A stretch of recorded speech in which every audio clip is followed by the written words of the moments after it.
She went into the dream. She was the one who kept open the dream spaces as life fell, or life would have ceased to exist.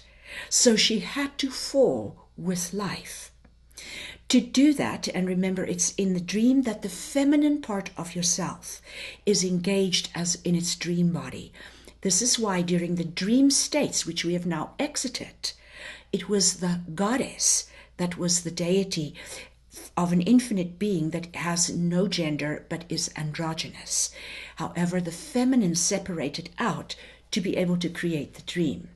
Well, when we were in the very deep dream stages, Mother could see that she was going to have to close down enough of her peripheral vision that she would forget a great deal. She knew, however, that life on Earth was the cradle of civilization. At the very beginning, when creation was made, my brothers and sisters, humanity was the first race. Earth was the first planet. It did not originate in the solar system. The journey is given in the gift of the unicorns of how the Earth came through these multitude of planets, including Arcturus and, for instance, the Pleiades. There was very important information bestowed in humanity's genetic codes in their DNA. And as they fell asleep, it was imperative that humanity, who from the very top of creation filtered down to become the very bottom of creation, because it was always understood that it's from the bottom that life had to be lifted back up again. And the major way showers, which is humanity, and then the ones that Mother calls the pillars of her temple, which are the major light workers within humanity, came to the very bottom, to the densest part of existence. They too would forget, but it was imperative that they survive, as well as the Earth. Because if they did not, the races would die out all over the cosmos. It was the intention of a very large portion of the cosmos that the races do die out. How could that be? Would that not bring about their own demise? No. Over half of the cosmos had been created by the mirror images of Mother. In the dream, it was like being in a ball of mirrors. And if you stand in a ball of mirrors, whichever way you look, your image recedes into eternity. These mirror images of the Mother in the dream state created artificial life forms. They were like living computers. They did not, in fact, have any reason whatsoever for to need genetic codes. They weren't living creatures with souls. They were living computers. So for them, it would have been a benefit if the rest of the cosmos died off, because then they completely ruled everything. So there were many attempts made to destroy the Earth and humanity.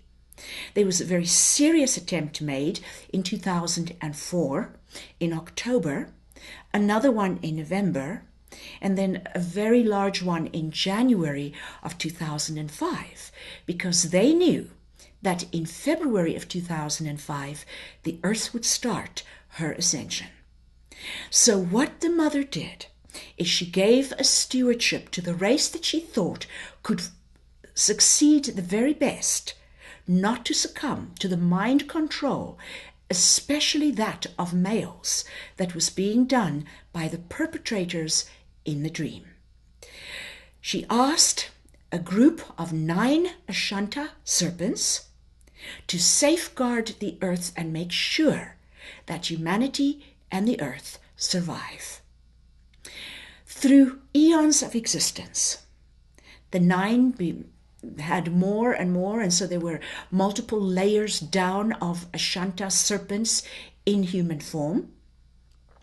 They did take on human form, but sometimes they went back into their Asshanta serpent form.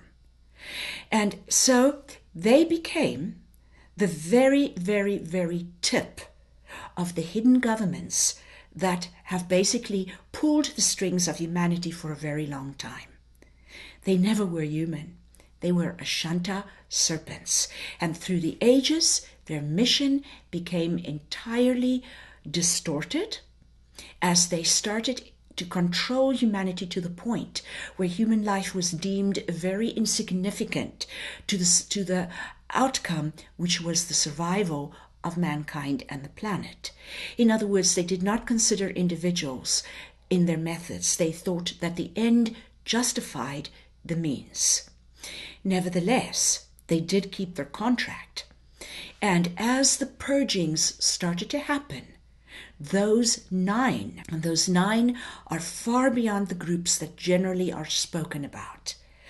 They actually did not disappear altogether. If they had not been found life-enhancing enough, they would have disappeared. But no matter how low that truth is, if you live your highest truth, it still is impeccability.